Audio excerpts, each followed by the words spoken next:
ఈ మధ్యకాలంలో ఈ రీవైర్ యువర్ బ్రెయిన్ అని అంటున్నారు. దీన్ని సైన్స్లో న్యూరోప్లాస్టిసిటీ అంటారు. ఓకే. సిగరెట్ స్మోకింగ్, డ్రింకింగ్ ఇలాంటి అలవాట్లు ఉన్నప్పుడు వాళ్ళ బ్రెయిన్ ఒక ప్యాటర్న్స్లో ఉంటుంది. ఈ అలవాట్ల నుంచి బయటపడితే మీరు ఆ కనెక్షన్స్ అనేటివి మెల్లిగా తగ్గిపోతూ ఉంటాయన్నమాట. ఇప్పుడు ఏ అలవాటైతే మీరు మళ్ళీ మళ్ళీ అనుకుంటారో ఉంటే మొదట్లో మన బ్రెయిన్ నమ్మదు, కానీ ఒకసారి అది నమ్మడం స్టార్ట్ చేస్తే దానికి ఒక అలవాటుగా మారిపోతుంది. అలవాటుగా మారినప్పుడు ఆ కొత్త కనెక్షన్స్ని రీవైరింగ్ అంటారు. మీరు ఫస్ట్ టైం కార్ డ్రైవ్ చేస్తున్నారు అనుకోండి, సో మీరు ఎలా డ్రైవ్ చేస్తారు? ఎక్కడ క్లచ్ ఉందో, యాక్సిలరేటర్ ఉందో, గేర్ ఎక్కడుందో టెన్షన్ అవుతారు కదా. కానీ ఒక 2 నెలలు ఒక నెల మీరు రెగ్యులర్గా కార్ డ్రైవింగ్ ప్రాక్టీస్కి వెళ్ళారనుకోండి, ఆటోమేటిక్గా డ్రైవ్ చేస్తారు, పక్కన ఉన్న వాళ్ళతో మాట్లాడతారు, రోడ్డు పైన వస్తే తిడతారు కూడా ఎవరినైనా. ఇన్ని పనులు ఎలా చేయగలుగుతున్నారు ఒకటేసారి? కార్ డ్రైవింగ్ అనేది మీకు సబ్ కాన్షియస్ బ్రెయిన్లో రిజిస్టర్ అయిపోయింది. దీన్ని స్ట్రాంగ్గా వైరింగ్ అయిపోయింది మీ బ్రెయిన్లో. ఇప్పుడు ఒక మేధావి బ్రెయిన్కి, ఐన్స్టీన్ బ్రెయిన్కి, నార్మల్ మనిషికి బ్రెయిన్కి తేడా ఏంటంటే ఈ రీవైరింగే. వాళ్ళల్లో ఎక్కువ కనెక్షన్స్ ఉన్నాయి, మనలలో తక్కువ కనెక్షన్స్ ఉంటాయి.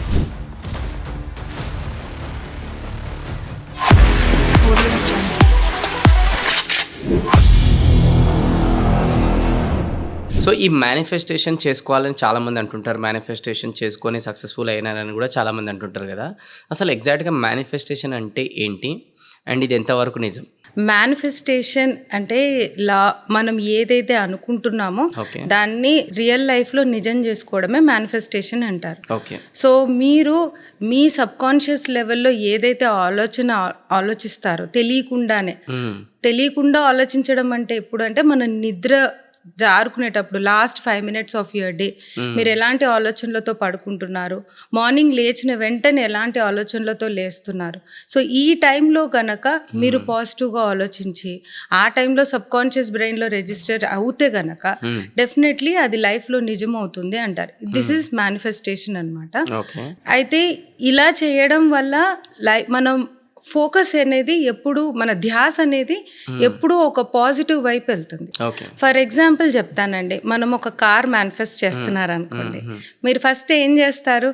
వెళ్ళి ఇంటర్నెట్లో చూస్తారా అసలు కార్ ఏంటి, దాని ధర ఏంటి, దాని రేట్ ఏంటి అనేసి.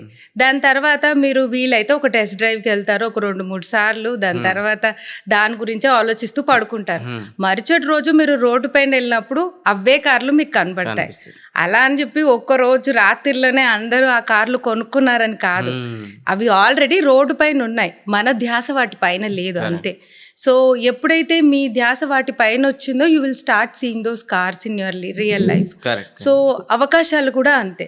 మీరు నాకు ప్రాబ్లమ్స్ ఉన్నాయి, నాకు కష్టాలు ఉన్నాయి, నాకు డబ్బులు లేవు, నేను ఈఎంఐ కట్టాలి, నాకు అప్పులు ఉన్నాయి అని అప్పుల గురించే ఆలోచిస్తే మనకి జీవితంలో అప్పులే ఎదురవుతాయి.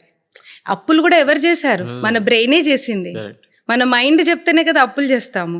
సో ఇవన్నీ చేయడానికి మన ఆలోచనలే కదా కారణం.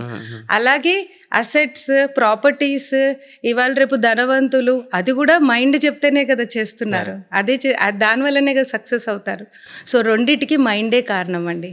ఒక మనిషి సక్సెస్ అవ్వాలన్నా, ఒక మనిషి నాట్ సక్సెస్ఫుల్ అయినా. ఈ మధ్యకాలంలో ఈ రీవైర్ యువర్ బ్రెయిన్ అని అంటున్నారు.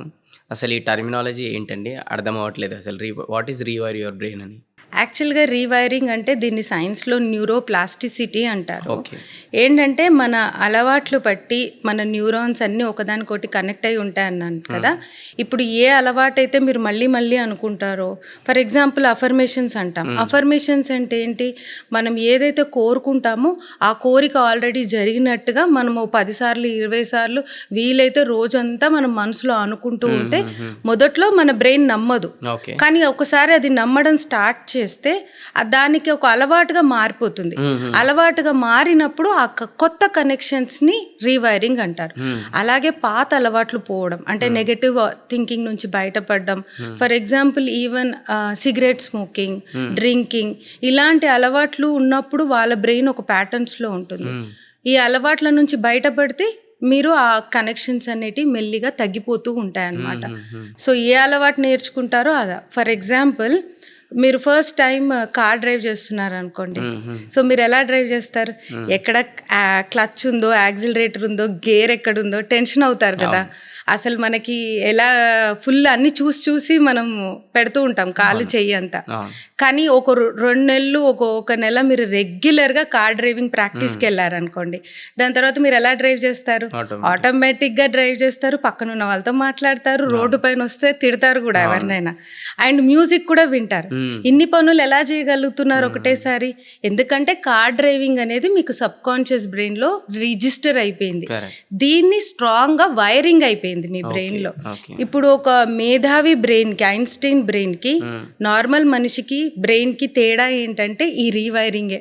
వాళ్ళల్లో ఎక్కువ కనెక్షన్స్ ఉన్నాయి, మనలలో తక్కువ కనెక్షన్స్ ఉంటాయి. మనం ఎంత కొత్త పనులు రోజు చేస్తుంటామో, ఎన్ని కొత్త విషయాలు మనం నేర్చుకుంటుంటామో, ఏదైతే కోరుకుంటున్నామో దాన్ని పదే ఎన్నిసార్లు అనుకుంటుంటామో దాన్ని బట్టి మన బ్రెయిన్ వైరింగ్ అవుతుందండి. దీనే న్యూరోప్లాస్టిసిటీ. Okay, neuroplasticity. ఇప్పుడు దీంతోని మనకి బెనిఫిట్స్ ఏముంటాయి అండ్ దీంతో మనం గోల్స్ అచీవ్ చేసుకోవడం కావచ్చు, ప్రాబ్లమ్స్ ఏదైనా సాల్వ్ చేసుకోవడం కావచ్చు, ఎలా కనెక్ట్ చేసుకోవాలి, ఎలా యూజ్ చేసుకోవాలి? డెఫినెట్గా చేసుకోవచ్చు. ఇందులో కొంతవరకు మనం ఎన్ఎల్పి కూడా వాడొచ్చు.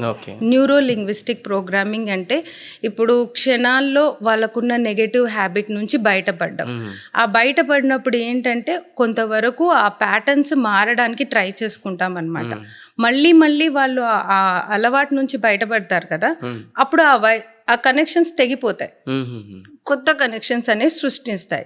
సో దీన్ని మేనిఫెస్టేషన్లో ఎలా మనం కోరిలేట్ చేసుకోవచ్చు అంటే, కొత్తగా కనెక్షన్స్ ఫామ్ అయినప్పుడు, కొత్తగా కనెక్షన్స్ అంటే ఇప్పుడు జీవితం అందరు మార్చుకోవాలనుకుంటారు కదా, మార్చుకోవాలంటే ఇక్కడ మారాలి, ఆలోచనలు మారాలి.